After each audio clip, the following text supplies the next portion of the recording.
d'autres victimes des sanctions. Ce sont les oligarques et une partie de leurs affaires, ces richissimes hommes d'affaires qui faisaient et défaisaient les politiciens sous le prédécesseur de Vladimir Poutine, Boris Yeltsin. Pourraient-ils, eux, se retourner contre le Kremlin face aux pertes financières enregistrées? C'est la question qu'on va vous poser. Pierre Lorrain, bonsoir. Bonsoir. Vous êtes spécialiste de la Russie, auteur, entre autres, d'une biographie de Vladimir Poutine. Vous préparez actuellement justement un livre sur ces oligarques. Est-ce qu'ils sont la clé, là, du soutien à Vladimir Poutine? Non, ils ne sont plus la clé du soutien à Vladimir Poutine, tout simplement parce que ils dépendent très largement du Kremlin pour leurs affaires. Vous savez, l'économie russe n'est pas une économie libérale au sens strict, c'est une économie de marché certes, mais le secteur étatique est très important. Et comme dans toutes les économies où le secteur étatique est important, eh bien les patrons des grandes entreprises, pour la plupart dans les secteurs stratégiques, sont nationalisés. Donc, ils ne possèdent pas le capital. Ils sont effectivement sanctionnés par des sanctions occidentales, mais ils ne sont pas, à proprement parler, des hommes d'affaires au sens que nous donnons à ce terme. En revanche, les oligarques, les vrais, les hommes d'affaires, ceux qui ont leurs propres entreprises, ceux qui négocient avec le Kremlin, avec les entreprises nationalisées, mais également avec l'Occident, ceux-là, ils sont pénalisés. Mais d'une certaine manière, ils n'ont pas les moyens de se rebeller contre le Kremlin dans la mesure où ils dépendent du Kremlin pour des contrats intérieurs très juteux. Donc c'est pas envisageable de penser qu'ils se désolidarisent de Vladimir Poutine? C'est totalement inenvisageable, d'autant plus que si vous voulez, aujourd'hui, et ça a été dit dans le reportage précédent, et ça a été dit, les Russes font corps, ils font l'union face aux sanctions occidentales qu'ils jugent non méritées. Et pourquoi les jugent-ils non méritées? Tout simplement parce que tous les pays dans le monde ont le droit de défendre leurs intérêts lorsqu'ils sont menacés, sauf, semble-t-il, la Russie. Et donc ça crée un sentiment d'injustice qui est très largement partagé. Et je crois que avant que les oligarques se liguent contre le Kremlin, il y aura vraisemblablement d'autres mouvements qui viendront. D'ailleurs, ce ne seront pas les premiers à se liguer contre le Kremlin, mais là nous parlons d'hypothèses vraiment très lointaines. Pour le moment, la Russie, contrairement à ce que pensent certains occidentaux, n'est pas prête à se débarrasser du pouvoir actuel. Au contraire, le pouvoir actuel est largement conforté. C'est de la peur ou du réalisme financier? Oh, c'est du réalisme financier essentiellement.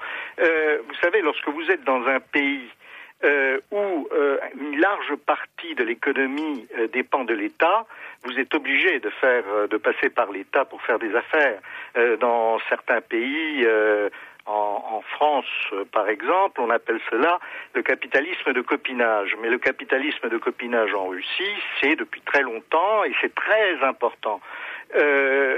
Par ailleurs, il est vraiment très difficile de voir la situation par les yeux d'un Russe, dans la mesure où nous n'avons pas les mêmes contraintes. Mais si vous vous mettez à la place d'un oligarque, soit il fait des affaires essentiellement avec l'Occident, et dans ce cas, le meilleur moyen pour lui, c'est d'aller s'installer à Londres, ou dans une autre grosse place financière, ce que beaucoup ont fait.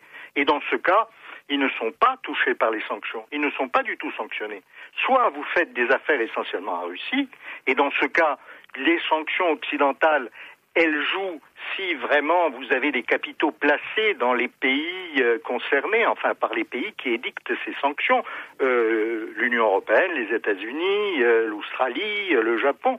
Et en dehors, il n'y a pas réellement de pays dans le monde, en particulier dans les paradis fiscaux, où leurs fortunes sont en danger. Donc, et puis il y a suffisamment, je crois, de moyens pour éviter de se trouver trop menacés dans des banques qui pratiquent les sanctions pour qu'ils ne craignent pas grand-chose. Mais ça veut dire que ces sanctions sont parfaitement inutiles, alors, à vous entendre? elles sont très largement inutiles dans la mesure où, effectivement, elles ne touchent pas les bonnes cibles.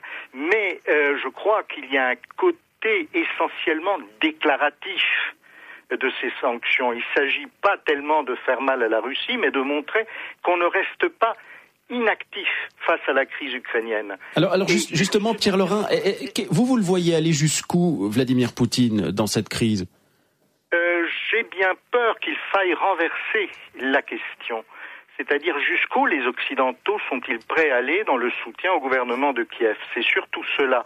Parce que depuis à peu près le 17 avril, c'est-à-dire la négociation quadripartite qui a failli trouver une solution à la crise, le Kremlin, il reste sur exactement la même position. C'est-à-dire, il défend les rebelles du Donbass parce que c'est son intérêt de le faire, il défend ses intérêts économiques principalement, et donc, mais il ne va pas au-delà. Il ne s'agit ni d'annexer le Donbass, ni d'aller plus loin, ni de conquérir Kiev. D'ailleurs, Poutine l'a dit lors d'une conversation avec Barroso, qui a été mal interprétée d'ailleurs, il a dit « Si j'avais voulu conquérir Kiev, prendre Kiev en 2 semaines, cela aurait été fait. » Et ces propos ont été mal interprétés. Mais effectivement, ce que l'on voit, c'est qu'aujourd'hui le front est stabilisé, le cessez-le-feu tient parce que l'armée ukrainienne a renoncé à sa stratégie de conquête du Donbass. Les rebelles ne bougent plus parce qu'ils ont les territoires qui les intéressent et ils n'ont pas intérêt à aller au-delà. Donc maintenant, c'est les négociations qui doivent avoir la priorité.